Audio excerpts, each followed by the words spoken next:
أعوذ بالله من الشيطان الرجيم بسم الله الرحمن الرحيم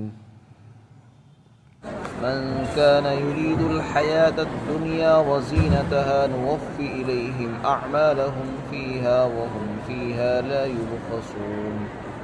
أولئك الذين ليس لهم في الآخرة إلا النار وحبط ما صنعوا فيها وباطل ما كانوا يعملون۔ اور جو شخص اپنے نیک اعمال کے ذریعے دنیا کی زندگی چاہتا ہے اور اس کی زینت اور رونق چاہتا ہے تو ہم ان کے اعمال کا بدلہ دنیا ہی میں پورا دے دیں گے، اور دنیا میں ان پر ذرہ برابر کمی نہیں کی جائے گی۔ یہ وہ لوگ ہیں جن کے لیے آخرت میں سوائے آگ کی اور کچھ نہیں ہے، اور انہوں نے دنیا میں جو کچھ کیا ہے وہ سب حبط اور بیکار ہو گیا ہے،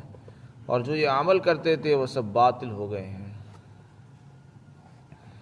اللہ رب العزت نے ان دونوں آیتوں میں طالب دنیا کی مذمت بیان فرمائی ہے۔ جو لوگ دنیا کے طلبگار ہیں اور دنیا ہی ان کا مقصود ہے، آخرت کے بارے میں کوئی فکر نہیں کرتے، جو بھی کام کرتے ہیں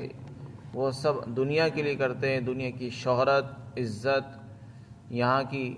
بلندی حاصل کرنے کے لیے کرتے ہیں، ایسے لوگوں کے متعلق اللہ فرماتے ہیں کہ ہم ان کو دنیا ہی میں دے دیں گے، آخرت میں ان کو کوئی حصہ نہیں ہوگا۔ یہ آیت شریفہ مفسرین فرماتے ہیں کہ یہ کافر سے متعلق ہے، کہ بعض حضرات مفسرین کا کہنا یہ ہے کہ نہیں، یہ عام ہے، یہ جیسے کافر سے متعلق ہے اسی طرح ان مسلمانوں سے متعلق بھی ہے جو اپنے اعمال اور عبادات کے ذریعے دنیا طلب کرتے ہیں۔ جیسے کوئی کافر دنیا میں بہت سے اچھے اعمال کرے، مثلا کسی کو صدقہ خیرات کیا، پل بنوا دیے، لوگوں کے لیے مفت علاج کرایا، کسی کے ساتھ بھلائی کا معاملہ کیا، نل لگوا دیے، سبیلے پانی کی لگا دی گئی، تو یہ جتنے بھی اچھے اعمال ہیں جو نیکی کے دائرے میں آتے ہیں، بہت سے کافر اور مشرک لوگ یہ کام کرتے ہیں۔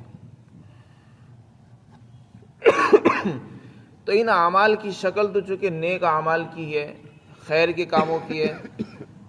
تو اللہ تعالیٰ نے اس کو بھی ضائع نہیں فرمایا، اور اللہ تعالیٰ دنیا میں ان کو ان کے اعمال کا بدلہ دیں گے۔ لیکن چونکہ ان کے اعمال میں روح نہیں ہے، جان نہیں ہے۔ روح کیسے آتی ہے اعمال میں؟ کسی بھی عمل میں روح پیدا ہوتی ہے ایمان سے۔ اگر کوئی شخص ایمان کے ساتھ کوئی نیک عمل کرے گا تو وہ جاندار نیک عمل کہلاتا ہے، اور وہ ایک ایسا عمل ہے جس کا بدلہ دنیا اور آخرت دونوں میں ملتا ہے۔ تو کافر کے عمل میں روح نہیں ہوتی، وہ ایسا ہے جیسے کہ بے جان، بے روح کا ڈھانچہ ہو، ڈھانچہ ہے اندر سے جان نہیں ہے۔ یہی حال کافروں کے اعمال کا ہے، تو وہ شکل صورت میں عمل ہے، اس لیے اللہ تعالیٰ دنیا میں ان کو ان کا بدلہ دے دیتے ہیں۔ لیکن چونکہ ان میں روح نہیں ہے، جان نہیں ہے، رسول اللہ کے بتائے ہوئے طریقے پر نہیں ہے، اللہ کے لیے وہ عمل نہیں کیے گئے ہیں، ایمان سے خالی ہیں، اس لیے آخرت میں ان کو کوئی حصہ نہیں ہوگا۔ تو جیسے کافروں کے یہ عمل دنیا ہی میں کام آئیں گے، آخرت میں ان کو کچھ نہیں ملے گا، اسی طرح وہ مسلمان جو اپنے عبادات کے ذریعے، نیک اعمال کے ذریعے سے دنیا چاہتے ہیں، صدقہ کرتے ہیں، خیرات کر رہے ہیں، لوگوں کو کھانا کھلا رہے ہیں، غریبوں کو، مسکینوں پر خرچ کر رہے ہیں، لیکن مقصد اللہ کی رضا نہیں ہوتی، اللہ کو راضی کرنا مقصود نہیں ہے، بلکہ شہرت چاہتے ہیں، دنیا کی بلندی چاہتے ہیں تاکہ ہمیں لوگ مالدار کہیں، سخی کہیں، لوگ مجھے دیندار بتائیں اور خیرخواہ بتائیں، تو دنیا میں اپنے آپ کو بڑا کہلوانا مقصود ہوتا ہے۔ اللہ تعالیٰ فرماتے ہیں ایسے لوگوں کو بھی دنیا میں ملے گا اور آخرت میں ان کو کچھ حصہ نہیں ہوگا۔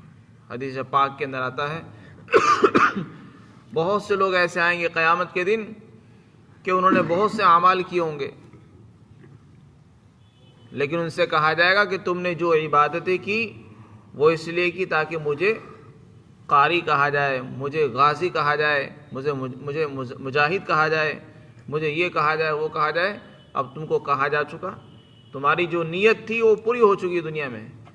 یہ عمل چونکہ میرے لیے نہیں تھا اس لیے اب اس کا کوئی بدلہ دنیا آخرت میں نہیں ملے گا، اور ایسے لوگوں کو پکڑ کر جہنم میں ڈال دیا جائے گا۔ تو یہ معاملہ جیسے کفار کے ساتھ ہوگا ایسے ہی ایسے مسلمانوں کے ساتھ بھی ہوگا جنہوں نے اپنے اعمال کے ذریعے سے اللہ کی رضا کو پیش نظر نہیں رکھا ہے، بلکہ ان کے پیش نظر دنیا ہوتی ہے اور لوگوں کی شہرت اور دنیا میں نام کمانا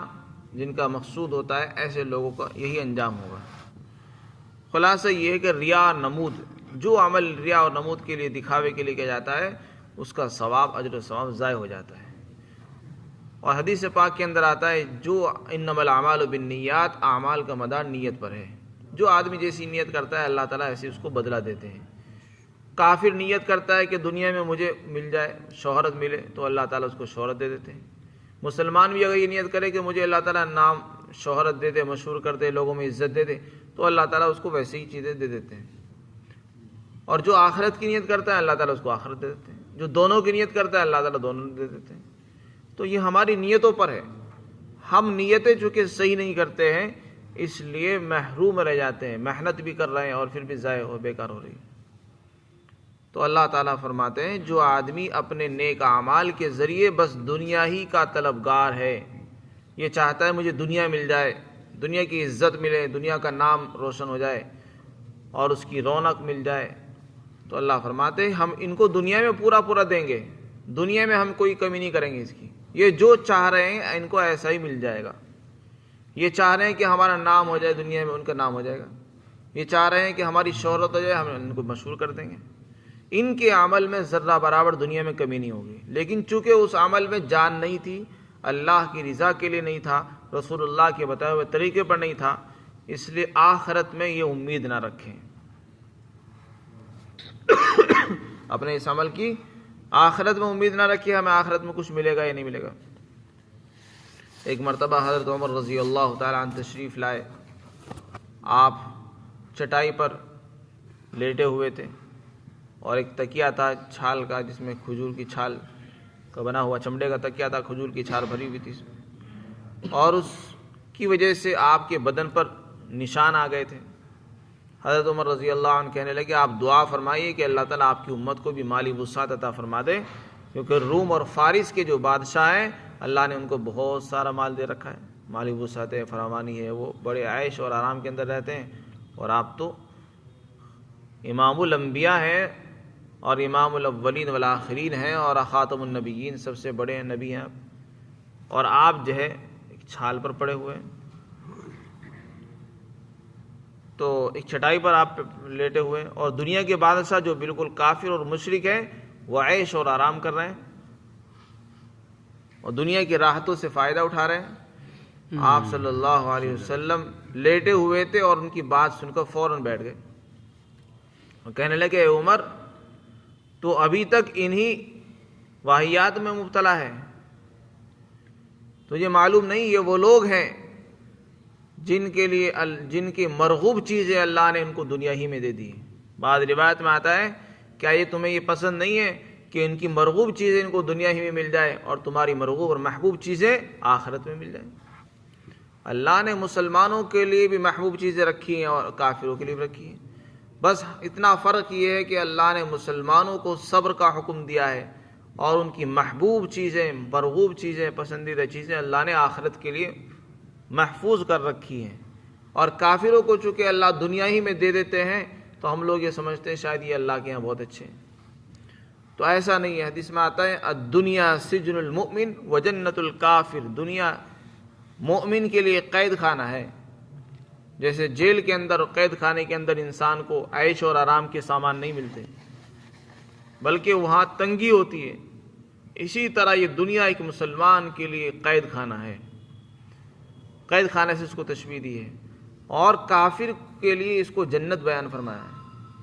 کہ بس کافر کے لیے تو یہی جنت ہے، جو کچھ بھی ہے اس کا بس یہی ہے، آخرت میں تو اس کو کچھ حصہ ہے نہیں، اس لیے اللہ نے اس کو یہی سب کچھ دے رکھا ہے، اب وہ اسی کو جنت سمجھ رہا ہے، اور ہم اس کو دیکھ کر رال ٹپکاتے اور یہ سمجھتے کہ شاید یہ ہمارے سے زیادہ کامیاب ہے۔ ایسا نہیں ہے۔ اللہ فرماتے ہیں اور جو شخص دنیا کی زندگی اور اس کی رونق کو چاہتا ہے تو ہم اس کے اعمال کا بدلہ دنیا ہی میں عطا فرما دیں گے پورا پورا، اور ان کے اعمال میں